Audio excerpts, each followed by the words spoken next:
전 유발 하라리입니다. 역사학자이자 예루살렘 히브리 대학 교수죠. 제가 역사학자가 된 이유요. 세상이 왜 지금과 같은 모습인지 이해하고 싶었습니다. 우리가 사는 이 세상을 이해하는 건 세상이 어떻게 만들어졌고 우리가 어디에서 왔는지를 이해하는 겁니다. 세계 각국은 왜 지금의 모습이 됐을까요? 이런 질문들을 하면서 역사학자가 됐습니다. 역사는 과거에 대한 학문이 아닙니다. 세상이 어떻게 변화하는지에 대한 학문이죠. 그래서 역사에는 과거뿐 아니라 현재와 미래도 포함됩니다. 전 역사학자로서 1000년 전에 일어난 일뿐만 아니라 현재 일어나고 있는 일에 대해 얘기하는 걸 당연하게 느끼고 또 의무라고 생각합니다. 100년, 200년 후를 예측하는 것도 그렇죠. 가끔 우리는 역사를 공부하면 과거에 저질렀던 실수를 피할 수 있다고 생각해요. 지금처럼 전염병이 일어난 상황에 놓이게 되면 과거의 전염병을 연구해보자. 과거에 잘못했던 걸 배워서 피하고 잘했던 건 배워서 활용하자. 이런 게 사회 통념인데 잘못된 생각입니다. 역사상 똑같은 사건이 또 일어나는 경우는 없거든요. 모든 사건, 전쟁, 전염병, 기술은 유일무이합니다. 그래서 과거에서 뭔가 배우기가 아주 어렵죠. 제가 생각하는 역사는 수많은 왕과 전투, 중요한 사건이 일어난 날짜나 이름들을 억지로 외워야 하는 게 아니에요. 역사는 훨씬 더 심오한 겁니다. 역사의 진정한 가치는 우리를 과거로부터 해방시키는 데 있습니다. 우리가 세상을 이해하는 방식, 우리가 우리 자신을 이해하는 방식은 우리가 모르는 사이에 형성됩니다. 과거에 살던 사람들이 만든 이야기나 개념에 큰 영향을 받아서 형성되죠. 마치 과거에서 온 손이 현재 우리의 머리를 움켜쥐고 특정 방향을 바라보도록 강요하는 것 같아요. 우린 평생 이 손의 영향을 받았지만 그 존재를 인식하지 못합니다. 예를 들어 수천 년 동안 여성은 남성에게 종속되어 있었습니다. 여성의 법적, 경제적, 정치적 지위가 남성보다 낮았고 많은 문화권에서 여성을 남성의 소유물로 봤죠. 여성들은 아버지나 남편, 남자 형제의 소유물이었습니다. 사람들은 그걸 당연하게 받아들였어요. 그게 자연의 법칙이나 신의 율법처럼 보였으니까요. 역사를 공부하면 그게 아니라는 걸 알게 됩니다. 여성을 남성보다 열등하다고 보는 사회 제도나 신이 아내를 남편에게 종속되는 존재로 만들었다는 종교적 믿음은 그저 2~3,000년 전에 누군가가 만들어낸 이야기일 뿐입니다.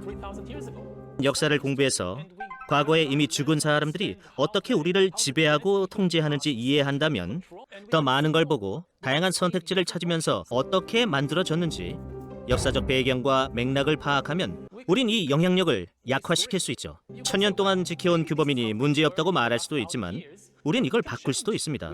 제도를 바꿔서 여성에게 동등한 권리를 부여할 수 있죠. 종교적 이야기를 바꿀 수 있고 근거 없는 믿음도 바꿀 수 있어요. 그렇게 평등하고 정의로운 사회를 만들어가는 거죠. 이 모든 건 개인이나 소수가 할 수 있는 일이 아니에요. 서로 누군지도 모르는 수천 명 혹은 수백만 명이 힘을 모아야 가능한 거죠. 이게 바로 놀라운 점이에요. 침팬지는 아주 적은 수만 협력할 수 있어요. 50마리 정도요. 침팬지는 서로를 알아야만 협력합니다. 반면 인간은 만난 적 없는 낯선 사람과도 협업할 수 있습니다. 이 셔츠를 예로 들어보죠. 이건 어디에서 왔을까요? 이건 제가 만든 게 아닙니다. 제 어머니나 이웃이 만들지도 않았죠. 이건 아마 과테말라나 베트남에서 왔을 겁니다. 만난 적도 없고 전혀 모르는 사람들이 만든 셔츠를 제가 입게 된 거죠. 우린 서로를 연결하는 허구를 만들죠. 모든 사람이 같은 이야기를 믿는다면 모두 동일한 규칙을 따르고 서로 협업할 수 있습니다. 종교에서 이게 가장 명백하게 드러나죠. 수백만 명이 신이나 여신 혹은 어떤 존재에 관한 허구의 이야기를 믿을 때 그들은 협업해서 병원이나 교회, 모스크를 짓기도 하고 전쟁에 나가기도 합니다. 이건 오직 인간만이 할 수 있는 일이죠. 돈도 그저 허구일 뿐입니다. 은행가와 재무부 장관이 이렇게 말하는 거예요. 이 형형색색의 종이 한 장이 바나나 한 개 값이고 이 종이 10장이 셔츠 한 장 값입니다. 여러분과 제가 이 말을 믿고 베트남 사람들, 월가의 금융인들이 믿으면 경제가 돌아갑니다. 수십억의 사람이 엄청난 경제 네트워크를 만들고 전혀 모르는 사람과 거래를 하는 거죠. 그래서 허구가 정말 중요한 거죠. 국가라는 허구를 예로 들어봅시다. 국가 역시 돈과 마찬가지로 물리적 실제가 없습니다. 국가는 우리 머릿속에 있는 허구이고 우리가 믿는 이야기 안에서만 존재하죠.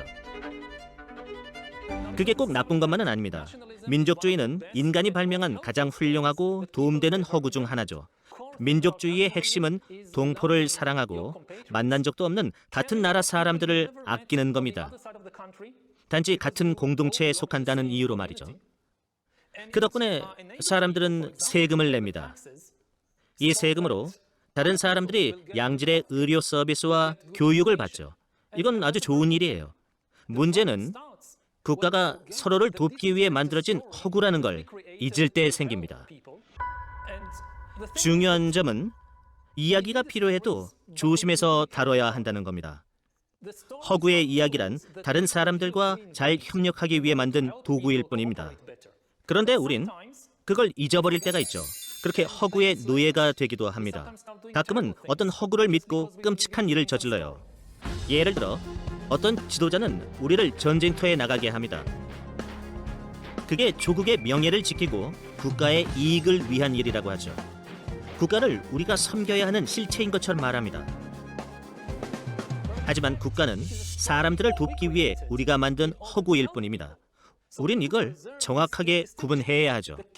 중요한 질문은 누군가 고통을 받는다면 그게 누구인지 하는 거죠. 국가는 고통을 못 느껴요. 어떤 나라가 전쟁에서 져도 국가는 힘들어하지 않죠. 고통, 슬픔, 두려움을 느끼지도 않습니다. 국가는 마음이 없으니까요. 상상 속 허구일 뿐이죠. 죽고 고통받고 상처 입고 사랑하는 사람을 잃는 건 인간입니다. 싫지 않은 건 인간이라는 사실을 기억해야 해요. 국가나 기업, 돈 같은 것들은 허구의 존재일 뿐입니다. 고통받을 수 있는 실체와 사람들을 돕기 위해 우리가 사용하는 도구일 뿐인 국가, 기업과 같은 허구적인 존재가 다르다는 사실을 기억한다면 우리에겐 아무런 문제가 생기지 않을 겁니다. 첫째는 기술의 발전 때문이죠. 보통 인간이 발명한 기술은 절대 후퇴하지 않습니다. 둘째로 인류가 점점 더 연합하기 때문입니다. 정부가 하나뿐이라거나 모두의 의견이 일치한다는 의미가 아닙니다. 그럴 리가 없죠. 갈등은 아주 많아요. 여기서 연합은 모두 연결돼 있다는 의미입니다. 심지어 적들도 서로 연결돼서 영향을 주고받죠. 그게 발명의 속도를 높입니다. 새로운 기술이나 제도도 빨리 만들어지죠. 지난 수천 년간의 역사를 돌아보면 힘과 행복이 항상 비례하는 게 아니라는 겁니다. 인간은 더 큰 힘을 얻는 데는 능숙하지만 그 힘을 행복으로 바꾸는 데는 전혀 능숙하지 않아요. 지금 우리는 석기 시대에 살던 우리 선조보다 수천 배는 강력해졌지만 수천 배로 행복하진 않습니다. 그리고 미래를 예측해보면 앞으로 우리 인류는 더 강력해질 겁니다. 힘으로만 보면 거의 신의 경지에 이르겠죠. 그러나 우린 불만이 많고 괴로운 신이 될 겁니다.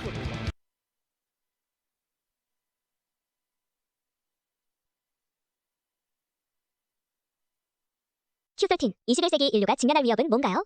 20세기부터 잘 알려진 위험 요소 한 가지는 세계대전과 핵전쟁의 위협이죠. 우린 1, 2차 세계대전과 냉전 시대를 거치면서 인류가 멸종할 수 있는 위험한 순간을 겪었습니다.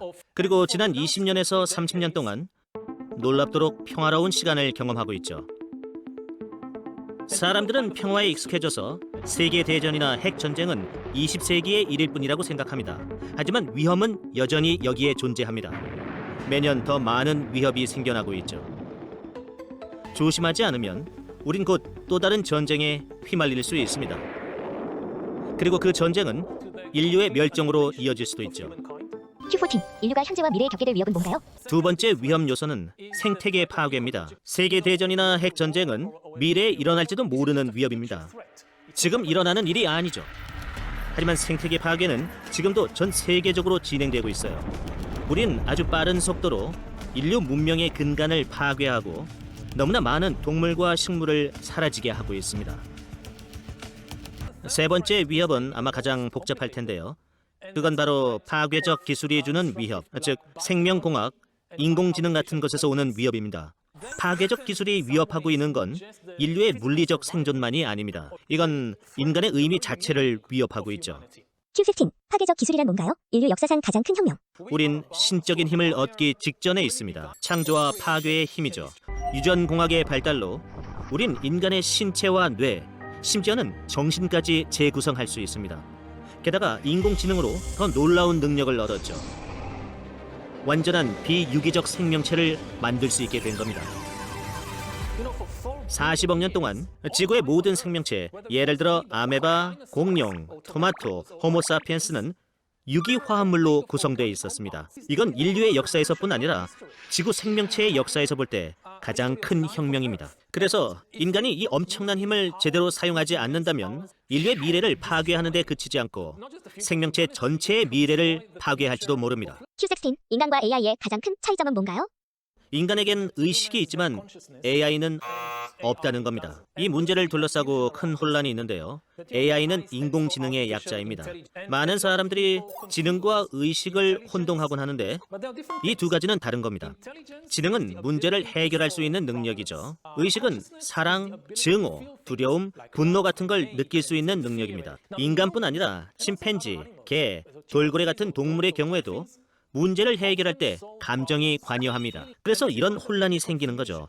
인간에게는 의식과 지능이 모두 있고 서로 연결돼 함께 움직이니까요.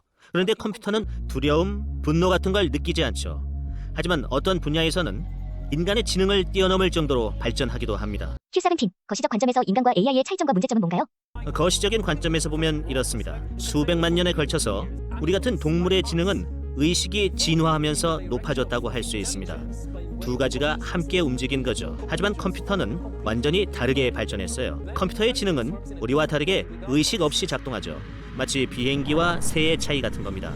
비행기는 새보다 빠르게 날 수 있죠. 단 한 번도 깃털을 가져본 적 없는데도요. 10년, 100년이 지나도 비행기가 깃털을 달 리는 없습니다. 비행기는 새와 전혀 다른 방식으로 하늘을 날거든요. 마찬가지로 컴퓨터는 인간과 다른 방식으로 문제를 풉니다. 의식이라는 요소 없이 말이죠. 이건 중요한 사실입니다.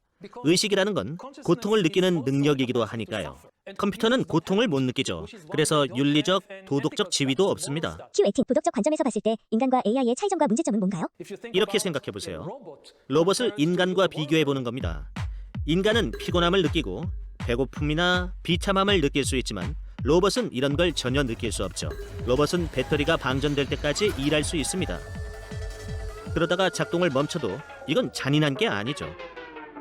충전도 하지 않고 로봇을 계속 쓰는 게 바보 같기는 하지만 그게 범죄는 아닙니다. 부도덕한 행동이 아니죠.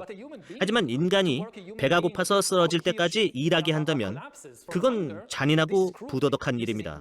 그게 로봇, AI, 컴퓨터와 인간을 구분짓는 가장 중요한 차이라고 생각합니다. Q19, 경제적 관점으로 봤을 때 인간과 AI의 차이점과 문제점은 뭔가요? 경제적 관점으로만 봤을 때 많은 활동 분야나 직업에 있어서 오직 지능만을 요구할 때가 있다는 거죠. 의식이 아니라요. 이런 분야에서는 AI와 로봇이 인간을 대체할 가능성이 높습니다. 자동차를 운전하든 병을 진단하든 우린 과업이 수행되기만을 바랍니다. 그걸 하는 게 꼭 의식적인 존재일 필요는 없는 거죠. 우린 감정을 느낄 수 있는 능력과 감정을 파악하고 반응할 수 있는 능력을 구분해야 합니다. 지금 우리는 컴퓨터가 인간의 감정을 파악하고 심지어 조종하는 능력이 날로 발전하는 걸 보고 있습니다. 아무 감정을 느끼지 못하는 컴퓨터가요. 이건 아주 중요한 사실입니다. Q20, 우리가 가지고 있는 AI에 관한 편견은 뭔가요? 사람들은 이러죠. 인간의 감정을 파악하고 다루는 능력이 필요한 직업은 AI로부터 안전할 거야. AI는 감정이 없으니까 AI가 어떻게 인간의 감정을 다룰 수 있겠어? 하지만 이런 생각은 틀려요. 다른 사람의 감정을 올바르게 읽어내고 반응하는데 우리의 감정은 필요하지 않기 때문입니다. 자율주행 차량을 생각해보죠. 이 경우에도 어느 정도 인간의 행동을 이해하기 위해 감정을 해독하는 능력이 필요합니다. 자율주행 차량이 보행자가 있는 도로 위에서 운전하려면 이런 차이점을 알아야 하죠. 술 취한 사람, 공을 잡으려고 뛰는 어린아이, 화가 나서 예측 불허인 사람, 침착한 사람의 행동 방식이 다르다는 걸요. 이렇게 자동차를 운전하는 일에도 인간의 행동을 이해하는 능력이 필요합니다. 인간의 감정을 감지해야 하는 거죠. Q21, AI가 인간의 감정을 파악하는 원리는 뭔가요?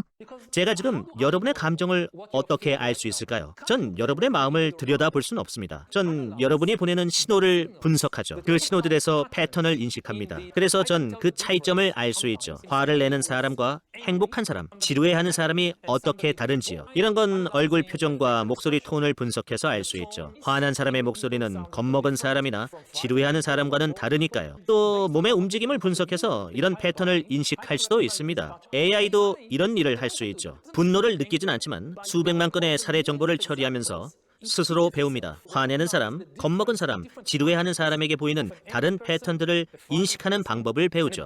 Q22. 어떻게 AI가 인간보다 감정을 더 잘 파악할 수 있죠? 제가 사용할 수 있는 건 외부 신호뿐입니다. 미소, 찌푸린 표정, 손동작, 목소리같이 모두 외적으로 드러나는 거죠. 전 여러분의 몸속까지 볼 수는 없습니다.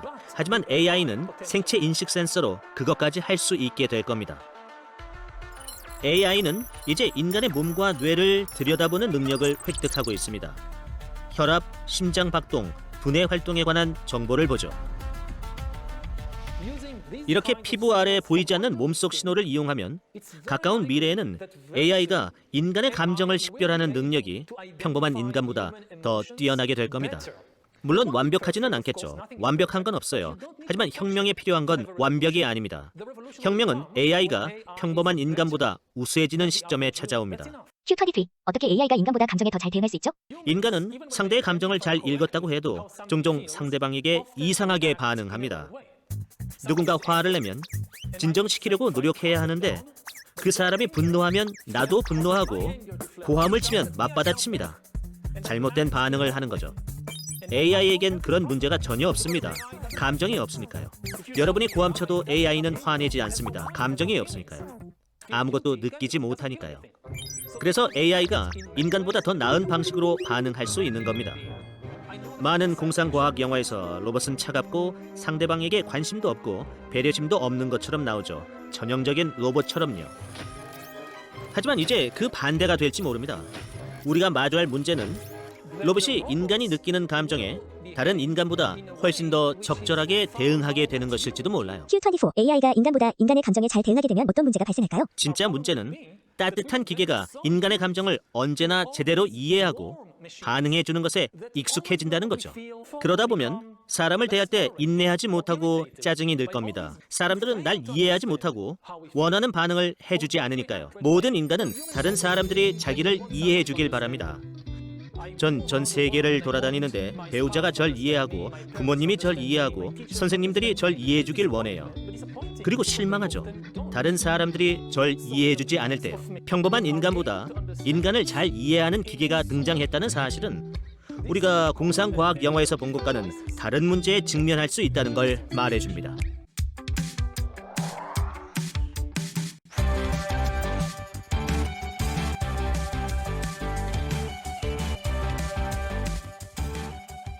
Q25. 앞으로 AI가 우리의 인생을 결정할 거라니 진심이세요? 세계적으로 아주 심각한 문제 하나는 권위가 이동하고 있는 겁니다. 인간에서 알고리즘과 AI로요. 여러분이 은행에 간다고 해봅시다. 가서 대출 신청을 했다고 생각해보죠. 전엔 대출 신청서를 인간이 검토했어요. 대출 여부를 인간이 결정했죠. 여러분 인생을 바꿀지도 모르는 중대한 결정 말입니다. 그런데 앞으로는 AI가 여러분 인생에서 중요한 결정을 하게 됩니다. AI는 당신에 대한 엄청난 양의 데이터를 훑어봐요. 인간이 볼 수 없는 분량이죠. 데이터의 패턴을 보고 이 패턴에 따라서 당신이 대출을 받을 만한 신용이 있는지 결정하는 겁니다. 은행에서 대출 신청을 거절했다고 해보죠. 당신은 가서 따질 겁니다. 도대체 뭐가 문제죠? 왜 제 대출 신청을 거절했습니까? 은행이 말합니다. 알고리즘의 결정입니다. Q26. AI 시대의 제일 심각한 문제는 뭔가요? 우린 AI를 믿습니다. 문제는 당신이 그 이유를 납득할 수 없는 거죠. AI가 근본적으로 인간과는 다른 방식으로 결정을 내리기 때문입니다. 인간은 보통 두세 가지 중요한 내용을 근거로 결정을 내립니다. AI의 판단 기준은 두세 가지 자료가 아닙니다. 수천 개 혹은 수만 개의 자료로 당신의 인생 전체를 훑을 수 있죠. 수천 개의 다른 정보를 모두 검토합니다. 왜 대출을 거절한 거죠? 이유가 궁금하신가요? 여기 이유가 적혀 있습니다. 그리고 200만 페이지 정도 되는 종이를 주면서 이렇게 말하죠. 읽어보세요. 이런 대답을 얻을 거예요. 인간의 두뇌는 이런 상황에 대응할 수 없습니다. 그러니까 정작 당사자인 우리가 이해할 수 없는 방식에 따라 우리 인생이 결정되는 일이 더 많아진다는 거죠. 그냥 우리의 두뇌와 정신적인 능력을 넘어서는 것일 뿐이에요. Q27. 앞으로 권위가 AI에 넘어갈 수밖에 없는 이유가 뭔가요? 금융제도에 대한 중요한 결정을 한다고 생각해보죠. 금리를 올릴 건지 내릴 건지 말입니다. 사실 지금도 금융제도를 제대로 이해하는 사람이 세상에 얼마나 될까요? 아마 1% 정도 될 겁니다. 솔직히 저도 이해 못해요. 인구의 1%라고 해보죠. 20년 후에는 세상에 적용되는 금융제도를 이해하는 사람이 정확히 0%가 될 겁니다. 제도가 너무 복잡한 데다 인간이 이해할 수 없는 복잡한 알고리즘에 의해 결정될 테니까요. 그럼 정부가 무슨 의미겠어요? 아무리 인간 대통령, 인간 총리가 있다고 해도 그게 무슨 의미일까요? 금융제도에 관련된 중요한 내용은 알고리즘이 결정할 텐데 말이에요. 대통령도 알고리즘을 이해 못하죠. 인간이니까요. Q20에 앞으로 AI가 독재 정권을 무너뜨릴 거라니 근심이세요? 민주주의는 아주 복잡한 제도고 권력도 분산되어 있습니다. 따라서 AI의 영향도 제한적입니다. 하지만 독재 정권에서는 권력의 중심부만 장악하면 모든 걸 제어할 수 있죠. 최고 지도자 한 명이 있는 상황을 상상해 보세요. AI 시스템이 이 지도자의 경호를 책임지고 있다고 해보는 겁니다. 어느 날 AI가 이 지도자에게 보고를 합니다. 국방부 장관이 당신을 암살하려는 음모를 꾸미고 있는 게 포착됐습니다. 국방부 장관을 제거할까요? 이 지도자에겐 어려운 문제입니다. AI에게 안 된다고 하면 자신이 암살당할 수 있습니다. 제거하라고 하면 지도자는 권력을 잃게 되죠.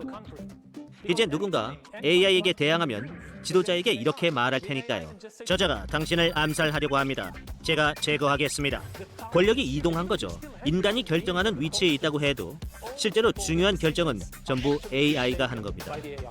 Q20난 AI로 대체될 직업의 특징은 뭔가요? 대체하기 쉽고 많은 돈이 오가는 산업이어야 하죠. 언제나 이익이 있어야 합니다.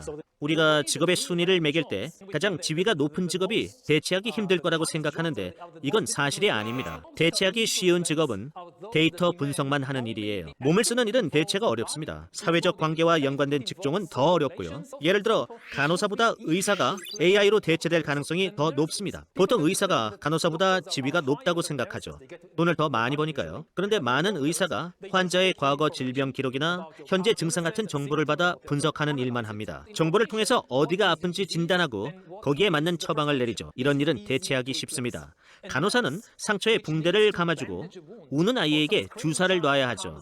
이런 건 AI가 대체하기 어렵습니다. 그래서 우리는 AI 간호사보다 AI 의사를 먼저 보게 될 겁니다. Q30 창의적인 일도 AI로 대체될 수 있다니 진심이세요? 어떤 사람들은 창의력이 신비하고 초자연적인 능력이라 AI는 절대 얻지 못할 거라고 합니다. 하지만 많은 경우 창의력이라는 건 어떤 패턴을 파악하고 이걸 더 섬세하게 분해한 후에 새로운 방식으로 조합하는 거죠. 사실 이건 AI가 아주 잘하는 겁니다. 이미 AI가 인간보다 더 창의적인 분야가 있죠. 체스가 가장 잘 알려져 있습니다. AI는 인간보다 단지 체스만 잘 두는 게 아닙니다. 훨씬 창의적이죠. 말을 움직이는 걸 보면 알 수 있습니다. 바둑에서도 마찬가지고요. 그래서 요즘은 인간만을 대상으로 하는 체스 대회가 있죠. 컴퓨터는 허용되지 않습니다. 만약 어떤 선수가 너무 창의적으로 말을 움직이면 빨간불이 들어오죠. 인간이 아닙니다. 너무 창의적이에요. 컴퓨터가 두는 것일 겁니다. 이런 예시는 더 많은 분야로 확장됩니다. Q31 앞으로는 작곡가와 작가라는 직업도 사라질 거라니 진심이세요? 사람들은 대부분 음악의 주 목적이 인간의 감정을 촉발하는 거라고 생각합니다. 그게 음악의 기능이라면 AI는 곧 인간보다 더 뛰어난 음악가가 될 겁니다. AI는 인간의 몸속을 들여다보고 다양한 음정, 다양한 멜로디가 감정에 어떤 영향을 주는지 분석할 수 있으니까요. 이건 마치 인간의 감정 시스템 안에서 피아노를 연주하는 것 같은 거예요. 이런 게 음악이라면 AI는 인간보다 음악을 더 잘할 수 있습니다. TV 프로그램을 제작할 때 중요한 건 이런 거겠죠. 어떤 배우를 선택할까? 어떤 캐릭터에 초점을 맞출까? 10년, 20년 후에 우리가 TV를 볼 때 TV도 우리를 보게 될 겁니다. TV는 당신 몸 안에서 일어나는 변화를 보죠. 시청자가 지루해한다는 걸 제작자가 파악할 수 있어요. 그런데 조연이 출연하는 순간 시청자가 더 집중하는 반응을 보이면 다음날 아침 제작자는 주인공을 해고하고 조연 배우를 주인공으로 세울 겁니다. 시청자의 몸속 반응을 분석한 결과이니까요. Q32 우리 미래에 제일 필요한 능력이 학습 능력이라니 진심이세요? AI 기술이 초래할 가장 큰 문제 하나는 많은 직업이 사라진다는 겁니다. 물론 새로운 일자리가 생기겠지만 거기엔 고난도 기술이 필요할 겁니다. 취업 시장에서 가장 중요한 논점은 기존의 인력이 스스로 재교육을 해서 새로 생긴 직업군에 투입될 수 있는가? 혹은 정부가 대규모 재교육 제도를 만들어서 사람들을 재교육시킬 수 있는가 하는 겁니다. 거대한 AI 혁명이 하루아침에 일어나진 않을 겁니다. 갑자기 직업이 사라지고 새로운 직업이 생기는 게 아니에요. 지금의 AI 능력은 최고치 근처에도 못 갔습니다. AI 혁명은 겨우 5, 6년 전에 시작됐죠. 지금까지 본 건 아무것도 아니에요. 전에 없던 큰 혼란이 쏟아질 겁니다. AI가 점차 발전하고 여러 직업군을 대체하면서 말이죠. 정부가 도와주지 못한다면 사람들은 스스로 재교육을 받아야 합니다. Q33. 앞으로 재교육하지 않는다면 어떤 일이 벌어질까요? 본인이 못하겠다고 하는 경우도 있겠죠. 10년마다 새로운 일을 배워야 하는데 그게 너무 스트레스일 수 있잖아요. 그럼 그 사람은 새로운 계급으로 전락할 겁니다. 단순한 실업자가 아니라 일을 구할 수 없는 무용 계급이 되겠죠. 새로운 경제 구조에서 필요한 어떤 기술도 갖추지 못한 사람들 말입니다. 재앙이나 다름없는 일이에요. 개인과 사회 모두에게 심각한 윤리적 문제가 되고 정치적 위기도 초래할 겁니다. 엄청난 긴장과 불안이 유발되겠죠. 국가 안에서는 서로 다른 계급 사이에, 그리고 국가들 사이에서도요. 어떤 나라는 이런 자동화 혁명에 발빠르게 적응하고 막대한 부와 권력을 누리게 되겠지만 또 어떤 나라는 도태될 테니까요. 결국 국제 정세가 불안해질 수밖에 없죠. 이건 예언이 아닙니다. 위험 가능성일 뿐이라서 우리가 막을 수 있어요. Q34. 잉여 인간 무용 계급을 막는다는 게 정말 가능할까요? 만약 우리가 글로벌 안전망을 만든다면요. 예를 들어 펜실베이니아나 뉴욕에 있는 석탄 광부 혹은 택시 기사가 로봇에게 일자리를 빼앗겼다고 생각해 봅시다. 그러면 미국 정부는 캘리포니아에 있는 기술 회사에 세금을 부과하겠죠. 로봇과 알고리즘 기술로 엄청난 돈을 벌고 있으니까요. 그리고 그 돈으로 일자리를 뺏긴 광부나 택시 기사를 도울 수 있습니다. 하지만 진짜 문제는 펜실베이니아나 뉴욕의 실직자가 아니죠. 과테말라나 방글라데시입니다. 자동화 때문에 과테말라에서 섬유를 생산하는 것보다 미국에서 제조하는 게 더 저렴해질 테니까요. 이런 상황에서 미국 정부가 자국 회사에 세금을 많이 부과하고 그 돈으로 과테말라를 도울까요?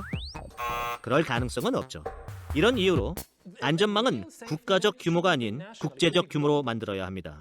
그렇지 않으면 전 세계가 무너질 거예요. Q35. AI에 의한 불로소득을 기본소득으로 전환하자니 진심이세요? 자동화나 AI 같은 걸로 수익을 냈을 때 그 수익을 절대 소수의 엘리트가 독점하게 해선 안 됩니다. 대신 그 혜택을 전체 인구와 나누어야 하죠.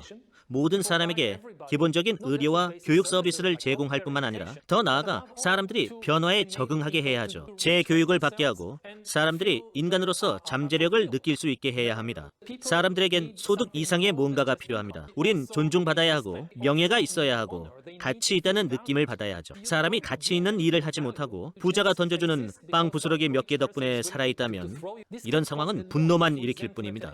타인의 결정에 자기 삶을 의탁하지 않고 자신의 소득으로 어떻게 삶을 일궈 나갈지 결정할 수 있죠. 사회에서 지위를 얻고 그에 따라 존중받을 수 있게 될 겁니다. Q36. 인류 권력의 역사와 21세기 권력이 가진 특이점은 뭘까요? 우린 21세기 권력의 열쇠가 데이터와 정보라는 걸 보고 있습니다. 정보의 흐름을 제어하는 것도 마찬가지죠. 수천 년 전 권력의 척도는 토지였습니다. 가장 강력한 사람은 토지 소유자였죠. 하지만 지난 200년에 걸쳐 토지의 중요성은 떨어지고 기계와 공장이 중요해졌습니다. 국가와 세계를 통제하는 권력은 무엇보다도 산업체, 공장, 기계를 손에 넣은 집단이었죠. 이제 데이터는 기계와 공장을 대체하고 힘의 원천이 되고 있습니다. 데이터가 특이한 건 한 곳에 모을 수 있다는 거죠. 예전의 힘과는 다르게요. 토지를 모두 한 곳에 모을 수 없잖아요. 물리적으로 불가능하죠. 모든 공장을 한 곳에 모으는 것도 불가능합니다. 하지만 데이터는 모두 한 곳에 모을 수 있죠. 하나의 정부 혹은 하나의 회사가 전 세계 데이터의 흐름을 모두 통제할 수 있습니다. Q37. 디지털 제국주의란 무엇이며 문제점은 뭔가요? 지금 우린 두 나라가 전 세계의 데이터를 걷어들이고 데이터의 흐름을 제어하려고 싸우는 걸 보고 있습니다. 미국과 중국이 그러고 있죠. 이건 새로운 제국주의 같은 겁니다. 디지털 제국주의죠. 과거엔 다른 나라를 통제하려면 군대를 보내야 했어요. 오늘날 국가를 통제하기 위해선 군대를 보낼 필요가 없어요.